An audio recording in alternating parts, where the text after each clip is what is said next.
Hi, hello, నమస్తే. Welcome to Times of India Samayam. This is Sangeethika. మనతో పాటు వాళ్ళు ఉన్నారు భూమిరెడ్డి సాయి శ్రీనివాస్ రెడ్డి గారు, legal consultant from USA. So నమస్తే అండి, వెల్కమ్ నమస్తే. To the show again. Thank you అండి. సూపర్ అండి. అయితే ఇప్పుడు ఈ వీసా బాండ్ల గురించి పెద్ద చర్చ నడుస్తుంది. What are these visa bonds అంటే ఏంటి? అంటే మనం ఏదో $10,000 $15,000 మనం మన అకౌంట్లో వాళ్ళకి డిపాజిట్ చేసి మళ్ళీ వచ్చేటప్పుడు వాళ్ళు మనకు పే బ్యాక్ చేస్తారు అనేది ఒక కాన్సెప్ట్ ఏదో నడుస్తుంది. So it's lots of confusion is going around it. So అదేమైనా క్లియర్గా ఎక్స్ప్లెయిన్ చేస్తారా మాకు, మా ఆడియన్స్కి? యూజువల్‌గా ఈ వీసా బాండ్స్ అనేది ఆల్రెడీ ఎప్పటినుండో ఈ ఇమిగ్రేషన్ అండ్ నేషనాలిటీ యాక్ట్‌లో ఎప్పటినుండో ఉంది. అంటే కొన్ని సంవత్సరాల క్రితం నుండి ఉంది. అంటే ఇది ఎందుకు పెడతారంటే మామూలుగా ఎప్పుడైనా గాని ఒక బీ1, బీ2 వీసా హోల్డర్ ఈ దేశానికి వచ్చినప్పుడు వాళ్ళు రిటర్న్ ఎళ్ళిపోరు అనుకున్న ఒక ఇంటెన్షన్ వాళ్ళకి ఎప్పుడన్నా కౌన్సిలర్ ఆఫీసర్‌కి గాని, పోర్ట్ ఆఫ్ ఎంట్రీ ఆఫీసర్‌కి గాని ఎప్పుడన్నా వస్తే ఆ టైంలో వీసా బాండ్ అనేది తీసుకున్నారు. ఒక ష్యూరిటీ లాంటిది. ఇప్పుడు మామూలుగా ఎప్పుడన్నా మనం కోర్ట్‌కి హాజరయితున్నాము లేదా అనేది చెప్పడానికి ఒకవేళ మనం పారిపోతామా కోర్ట్‌కి హాజరు కాకోకుండా అన్నప్పుడు మనం ఏదో ఒక దాన్ని ష్యూరిటీ పెట్టి మనము బెయిల్ మీద బయటకొస్తాం అవును. గదా! అట్లాంటిదే ఈ వీసా బాండ్ అనేదండి. అంటే ఇది ఎప్పటినుండో ఉంది. ఈరోజు ఏమంటే ఇప్పుడు నార్మల్‌గా చూసిన తర్వాత అంటే వివిధ రకాలమైన ఈ సుంకాలు విధిస్తున్నారు. ఆ సుంకాల్లో భాగంగా ఇదనుకుంటున్నాను నేనంతే. Oh my God! అంటే ఇది ఎట్లా వర్క్ అవుతుంది? ఫస్ట్ మనం ఏ వీసాకి అప్లై అవుతుంది ఫస్ట్ అది చెప్పండి. సో, యూజువల్‌గా ఇది ఓన్లీ బీ1, బీ2 వీసా వాళ్ళకొకటి ఇది అప్లై అయితుంది. ఎందుకంటే వాళ్ళదొక్కటే కొంచెం ఓవర్ స్టే ఎక్కువుంది అంటే అనేది వీళ్ళ బి1 అంటే ఆర్గ్యుమెంట్. బిజినెస్ పరంగా వెళ్ళేవాళ్ళు, బి2 ఆ! Tourist visitors. పరంగా. Tourist visa. ఆ 2. సో, దాని తర్వాత ఇప్పుడు మీరనుకోవచ్చు ఎఫ్1 వాళ్ళకెందుకు వర్తించదు అనుకోని, ఎఫ్1 వాళ్ళకు యూజువల్ అంటే స్టూడెంట్ వీసా వాళ్ళకు సుమారు 4 సంవత్సరాలు, 5 సంవత్సరాలు ఈవెన్ 7, 8 సంవత్సరాలు పీజీ చేసేవాళ్ళు, పీహెచ్‌డీ చేసేవాళ్ళు గూడా ఉంటారు గదా! వాళ్ళందరినీ దీంట్లోకి ఈ క్లబ్‌లకి పెట్టడం కొంచెం కష్టం అనుకోను. సో, దాన్ని ఎప్పటినుండో లేదు. అంటే యూజువల్‌గా ఇది లాస్ట్ టైమ్ మీ అందరికి తెలుసో తెలీదో ఆల్రెడీ 2020 నవంబర్‌లో ఇది ఆల్రెడీ వీసా బాండ్ అనేది ఇంప్లిమెంట్ అయిందది. అంటే అవును. కొంతమంది 1 ఒక ఇయర్. 200 అప్లికెంట్స్‌కి సుమారు ఒక 200-300 అప్లికెంట్స్‌కి ఇది జస్ట్ ఒక పైలట్ ప్రోగ్రామ్ లాంటిది. సో, అది హుహు. అప్లై అంటే ఆ రోజు గూడా కొన్ని సందర్భాల వల్ల దాన్ని రిమూవ్ చేసి నార్మల్‌గా బీ1, బీ2 వీసాస్ ఇష్యూ చేసేవాళ్ళు. సో ఇప్పుడు మళ్ళీ ఆ ప్రతిపాదన ఎందుకు వినిపిస్తుంది? అంటే మళ్ళీ ఎందుకు దాన్ని అమలు చేయాలి అని చూస్తుంది ట్రంప్ ప్రభుత్వం? యూజువల్‌గా అంటే ఇది లాస్ట్ టైమ్ కూడా నేను ఇందాక చెప్పా గదండీ! 2020 నవంబర్‌లో ఆ రోజు ఆల్రెడీ ఈ పైలట్ ప్రోగ్రామ్ తీసుకొని రావడం జరిగింది. ఆ రోజు 200-300 మంది అప్లికెంట్స్‌ని ఇట్లా వీసా బాండ్స్ ద్వారా మనం డబ్బులు కలెక్ట్ చేసి, వీళ్ళకి రీఫండ్ ఎలా ఇస్తాము? వీళ్ళు ఎలా ఈ దేశంలో ఉంటున్నారు? అనే దాన్ని చూడ్డానికి ఆ రోజు ఒక పైలట్ ప్రోగ్రామ్ చేశారు. అది ఆ రోజు డ్యూ టు సమ్ కండిషన్స్ ఆ రోజు ఏది సక్సెస్ కాలేకపోయింది. అంటే నెక్స్ట్ 2021లోనో, 2020లోనో మనకు కోవిడ్ రావడము. దాని తర్వాత ఏమంటారు? ఇక్కడ కొంచెం ఈ డిపార్ట్మెంట్ ఆఫ్ హోమ్‌ల్యాండ్ సెక్యూరిటీ కానీ, యూఎస్‌సీఎస్ కానీ, లేకపోతే డీయూఓలకి కానీ, డీహెచ్ఓస్ కానీ, డిపార్ట్మెంట్ ఆఫ్ హోమ్‌ల్యాండ్ సెక్యూరిటీ కానీ, వీళ్ళందరికీ అప్పుడు కోఆర్డినేషన్ అనేది లేదు. అంటే ఇప్పుడున్నంత ఆధునికతమైన టెక్నాలజీ గాని ఆ రోజు ఉండే పరిస్థితి లేదు. అంటే ఒక 4, 5 సంవత్సరాల క్రితం. అంటే ఈ ప్రాసెసింగ్ అనేది ఎలా చేయాలి అనే దాంట్లో లేదు కాబట్టి, సో, ఆ రోజు కొంచెం ఆగిపోయింది. అది కంప్లీట్‌గా ఆ పైలట్ ప్రోగ్రామ్. మళ్ళా అందుకే ఈ రోజొచ్చేసి ఓకే. ఇదేదో మనం ట్రై చేయాలి. ఇప్పుడు ఇదే కొంచెం మంచి ఆప్షన్. ఎందుకంటే టెక్నాలజీ గూడా వచ్చింది కాబట్టి మంచి కోఆర్డినేషన్ ఉంది. ఇప్పుడు యూఎస్‌సీఎస్ కానీ, డిపార్ట్మెంట్ ఆఫ్ హోమ్‌ల్యాండ్ సెక్యూరిటీ కానీ, పోర్ట్ ఆఫ్ ఎంట్రీ ఆఫీసర్స్ కానీ, కౌన్సిలర్ ఆఫీసర్స్ కానీ వీళ్ళందరికీ ఒక మంచి కోఆర్డినేషన్ ఉంది. ఇప్పుడెందుకు ట్రై చేయకూడదు? ఇదొక పైలట్ ప్రోగ్రామ్ లాగాని ఇప్పుడు 2000-3000 అప్లికెంట్స్‌కి ఇలా వీసా బాండ్స్ ఇచ్చేసి యూఎస్‌లోకి అడుగు పెట్టిస్తారంట. Oh my God! అంటే ఇది జస్ట్ పైలట్ ప్రోగ్రామ్ మాత్రమే. అందరికీ అప్లికబుల్ కాదు. అందరికి అప్లికబుల్ కాదు. ఓన్లీ ఇప్పుడు వాళ్ళేమంటున్నారంటే, ఓన్లీ 2 దేశాలకొకటి ఇది అప్లికబుల్ అని గూడా చెప్పారు. So, we are so happy India దీంట్లో పార్ట్ కాదని మనం చాలా హ్యాపీగా ఫీల్ కావాలి. ఓకే. మన వాళ్ళు ఎక్కువ కంగారు పడిపోయారు కదండీ! మెల్లగా చెప్తారేంటి ఇంత మంచి విషయం? అంటే ఇక్కడ నేనదే చూసుకుంటున్నాను. నేనిందాక ఈ డేటా నార్మల్ 2024 డేటా, 2023 డేటా తీసుకొని అంటే ఎంతమంది హైయర్ ఓవర్ స్టేస్ ఉన్నాయి. అంటే నార్మల్‌గా ఆ దేశం నుండి ఇక్కడికొచ్చి బీ1, బీ2లో వచ్చేసి ఇక్కడ ఎక్కువ కాలం వీసా ఎక్స్‌పైర్ అయిన తర్వాత గూడా కొంతమంది ఉంటుంటారు. అంటే కొన్ని కారణాల వల్ల ఎమర్జెన్సీ వల్లనో, లేకపోతే వాళ్ళ కూతురికి బాలేదనో, లేకపోతే వాళ్ళ కొడుకు బాలేదనో అమ్మానాయనలు ఇక్కడికొచ్చి ఉండడము.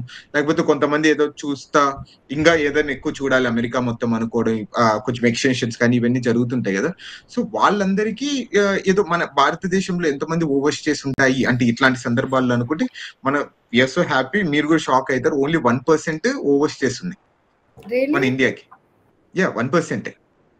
అంటే ఓకే. ఇది ఇంకొకటి ఏంటంటే ఇది విచ్ ఈజ్ ఈక్వల్స్ టు అంటే ఆల్మోస్ట్ ఈక్వల్ గా ఏంటంటే నాన్ వీసా వేవర్ ప్రోగ్రామ్ అని ఒకటి ఉంటదండి. అంటే యుఎస్ఏకి కొన్ని దేశాలకు ఇప్పుడు ఫర్ ఎగ్జాంపుల్ మీరు యూకే సిటిజన్ అయ్యా అనుకోండి, మీరు హ్మ్. అమెరికాకి ఏ వీసా లేకపోయినా మీరు అడుగు పెట్టచ్చు. So okay. ఆప్షన్ ఉంటది. సో యూజువల్ గా యూకేకి 0.58% ఓవర్ స్టేస్ ఉన్నాయి. మన ఇండియాకి 1.08. మనకు వీసా వచ్చి కూడా మనకు చాలా తక్కువ మంది ఉంటే వీఆర్ సో హ్యాపీ అనుకోవాలండి. అయితే ఇప్పుడు ఈ వీసా బాండ్స్ అనేవి ఎంత అమౌంట్ నుంచి అంటే 5,000, 15,000 ఇట్లా డిఫరెంట్ అమౌంట్స్ కూడా చూపిస్తున్నారు. అంటే అంటే దేనిపైన డిపెండ్ అయ్యి ఆ అమౌంట్ అనేది అప్లికబుల్ అయితుంది? యూజువల్ గా అంటే కంప్లీట్ గా డిస్క్రిషనరీ అండి.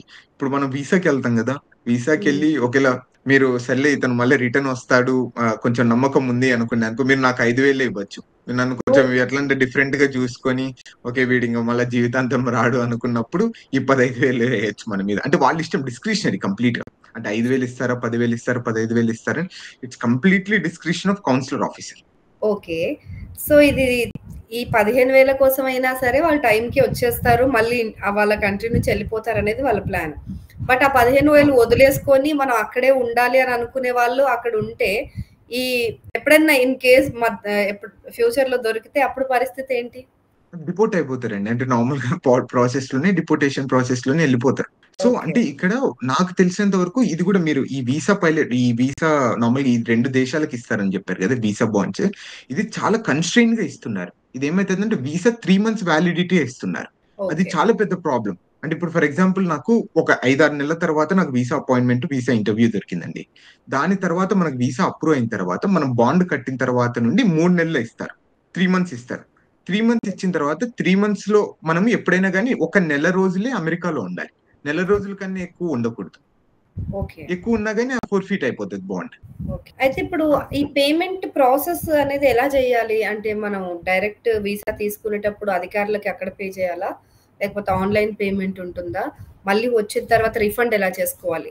అంటే ఈ రీఫండ్‌ది ఇంకా ఎవరికీ గాని అర్థం కావడం లేదు. అంటే ఎలా రీఫండ్ ఇస్తారు అనేది. నార్మల్‌గా యూజువల్‌గా స్టార్టింగ్ ఏంటంటే మనం నార్మల్‌గా వీసాకెళ్ళినప్పుడు, వీసా ఇంటర్వ్యూకెళ్ళినప్పుడు ఓకే. ఇతను ఏదో కొంచెము నాకెందుకో అష్యూర్‌గా లేడు. ఇతను మళ్ళీ రిటర్న్ వస్తాడు అనుకున్న టైంలో మనకు 15,000 వీసా బాండ్ అనేది ఇవ్వమంటారు. ఇచ్చిన తర్వాత అంటే వీసా అప్రూవ్ అయిన తర్వాత ఇంటర్వ్యూలో మనకు సర్లే సాయి శ్రీనివాస్ రెడ్డి అనే వ్యక్తికి వీసా ఇస్తున్నాము అనిన తర్వాత మనకు ఒక చిన్న లింక్ వస్తదంట. అంటే మనం ఆ లింక్‌లో $15,000 ఎంతనో డబ్బులు ఓకే. కట్టిన తర్వాత మనకు వీసా ఇస్తారు. అచ్చా! ఇచ్చిన తర్వాత మామూలుగా ఇచ్చిన అప్పుడు ఆ 3 మంత్స్ వ్యాలిడిటీ తర్వాత ఒక నెల రోజులు ఉంటాం. నెల రోజుల నుండి మనం మామూలుగా ఇంగా ఇక్కడ ఇంకొక షాకింగ్ న్యూస్ ఏంటంటే వీళ్ళు ఒక పోర్ట్ ఆఫ్ ఎంట్రీలో కొన్ని 2, 3 పోర్ట్ ఆఫ్ ఎంట్రీలు సెలెక్ట్ చేస్తారంట. ఇప్పుడు ఫర్ హ్మ్. ఎగ్జాంపుల్ శాన్ ఫ్రాన్సిస్కో ఎయిర్‌పోర్ట్ కానీ, లేకపోతే వాషింగ్టన్ ఎయిర్‌పోర్ట్ కానీ, ఈ 2 ఎయిర్‌పోర్ట్‌ల నుండి ఎంట్రీ కావాలి, ఎగ్జిట్ కావాలి. ఇప్పుడు ఫర్ ఎగ్జాంపుల్ యాహ్! నాకు ఫ్లోరిడా ఇష్టం ఉంది. నేను ఫ్లోరిడాలో దిగుతానంటే అక్కడ అలో చేయరు. ఓన్లీ నువ్వు ఇక్కడ శాన్ ఫ్రాన్సిస్కో ఎయిర్‌పోర్ట్‌లోనో లేకపోతే వాషింగ్టన్ ఎయిర్‌పోర్ట్‌లో నుండి నువ్వు రిటర్న్ రావాలి. మళ్ళీ ఇక్కడ నుండి ఫ్లైట్ ఎక్కాలి. ఓహ్! గాడ్! యాహ్! సేమ్ ఇది కొంచెం ఎక్కడైతే పోర్ట్ ఆఫ్ కాంప్లికేటెడ్. ఎంట్రీ ఉందో పోర్ట్ ఆఫ్ ఎగ్జిట్ కూడా అదే అయ్యుండాలా? అదే అయ్యుండాలి. వీళ్ళు చెప్పిన దగ్గరే మనం పోర్ట్ ఆఫ్ ఎంట్రీ కావాలి, పోర్ట్ ఆఫ్ ఎగ్జిట్ కావాలి. ఓహ్ సో, మై మన గాడ్! ఇష్టం వచ్చినట్టు కాకూడదు. అండ్ కంప్లీట్‌గా అండ్ మళ్ళీ ఇక రీఫండ్‌కొస్తే మాత్రము ఇక్కడ చాలా ప్రాబ్లమాటిక్ ఉంది. లాస్ట్ టైమ్ 2020లో గూడా ఈ రీఫండ్ ప్రాసెస్ అనేది ఎలా జరగాలి? ఏంటి? అనేది ఎవరికీ అర్థం కావడం. అంటే ఫస్ట్ ఆఫ్ ఆల్ డబ్బులు ఒకసారి ఇక్కడ ఇమిగ్రెంట్స్ నుండి వచ్చిన తర్వాత, నాన్ ఇమిగ్రెంట్స్ నుండి వచ్చిన తర్వాత ఎక్కడ ఈ డబ్బులు ఉంచాలి? అంటే గవర్నమెంట్ ఈ డబ్బుల్ని వాడుకోవచ్చా? వాడుకోకూడదా? అనేది కూడా ఒకసారి మనకు ఒక చిన్న డౌట్ అనేది ఉంటది. అంటే ఒకేలా ఫోర్‌ఫీట్ అయిన తర్వాత ఇప్పుడు ఫర్ ఎగ్జాంపుల్ నేనే ఆ వీసా బాండ్‌ని వైలేట్ చేశాను. అంటే ఎక్కువ రోజులు ఉండేసి. ఇప్పుడు ఆ డబ్బులు ఎవరు వాడుతారు? అంటే ఈ డిపార్ట్మెంట్ ఆఫ్ హోమ్‌ల్యాండ్ సెక్యూరిటీ వాడతారు. యూఎస్‌సీఎస్ వాడతదా? ఎవరు వాడతారనేది ఎవరికీ అర్థం కావడం లేదు. సో, ఇంకొక చిన్న ప్రాబ్లమ్ ఇక్కడ ఏం కనిపిస్తుందంటే రీఫండ్ ఆఫ్ మనీ అనేది ఎప్పుడు నడుస్తదనేది అర్థం కావడం లేదు. అంటే ఇప్పుడు మనం రిటర్న్ సక్రమంగా ఎళ్ళిపోయామండి. ఎళ్ళిపోయిన తర్వాత ఈరోజు రీఫండ్ వస్తదా? రేపు రీఫండ్ వస్తదా? సంవత్సరం తర్వాత వస్తదా? అనేది ఎక్కడ గాని టైమ్ లైన్ లేదు. సో, అది కూడా ఒక వన్ ఆఫ్ ద అంటే ఇష్యూస్‌గా కనిపిస్తుంది. యాహ్! అంటే $10,000 అంటే ఇండియన్ కరెన్సీలో ఎన్ని లక్షలండి? 8,500,000 ఆల్‌మోస్ట్ 8,500,000 అంటే ఆల్‌మోస్ట్ అంటే ట్రిప్ ఖర్చు అంత ఉంటదా? యాహ్! ఇంకెక్కువ. అదే అండి. ఓకే. అంటే ఇక్కడ ఇంకొకటండి. ఇప్పుడు నార్మల్‌గా ఇప్పుడు నేను ఇందాక చెప్పా గదా! ఆల్రెడీ 2 దేశాలకొకటి ఇది వర్తిస్తున్నాయి. ఒకటేదో మలావి అండ్ జాంబియా.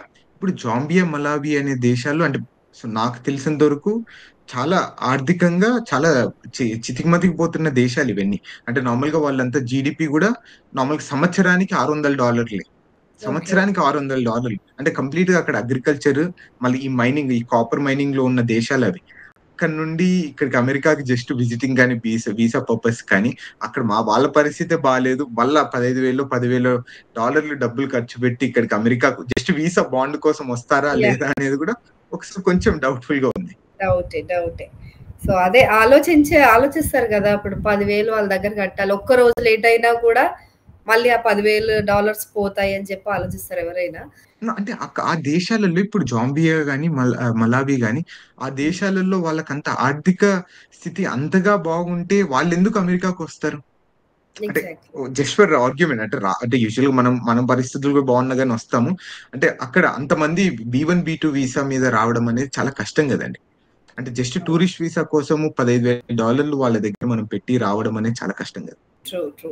అంటే అందులో గూడా ఇప్పుడు రిచెస్ట్ పర్సన్స్ అలాంటి వాళ్ళెవరైనా వస్తే మేబీ వాళ్ళ పైన వీళ్ళు పైలట్ ప్రాజెక్ట్ అనేది అప్లై చేస్తారేమో మేబీ. ఇంకొకటేంటంటే ఇది ఒక ఆగస్ట్ 20 నుండి ఇంకొక 12, 13 రోజుల్లో ఇంప్లిమెంటేషన్ కూడా జరుగుతుంది కాబట్టి మనకొక better idea.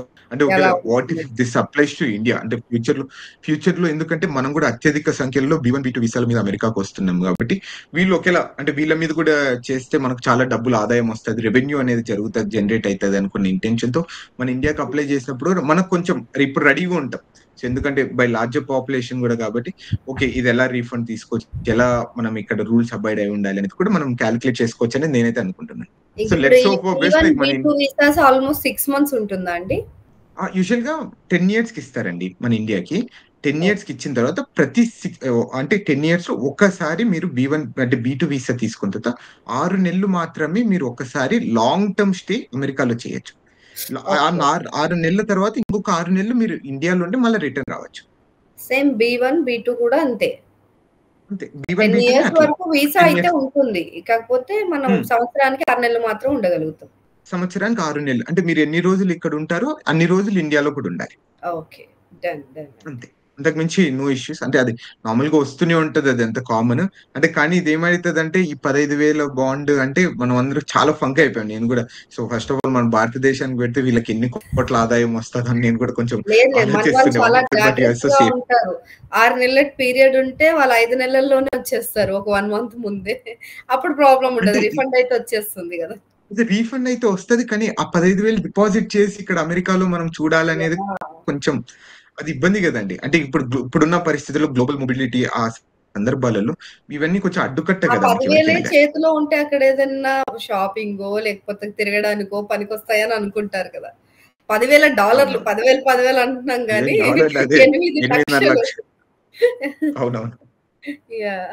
So, thank you so much. మొత్తానికైతే ఈ పైలట్ ప్రాజెక్ట్‌లో ఇండియా లేనందుకు కొంచెం కొంతమేర హ్యాపీ మనం. సో, ఈ ఈ వీసా బాండ్స్ అనేవి ఇప్పుడు ప్రస్తుతానికి ఆ 2 కంట్రీస్‌కే మనకు లేదు.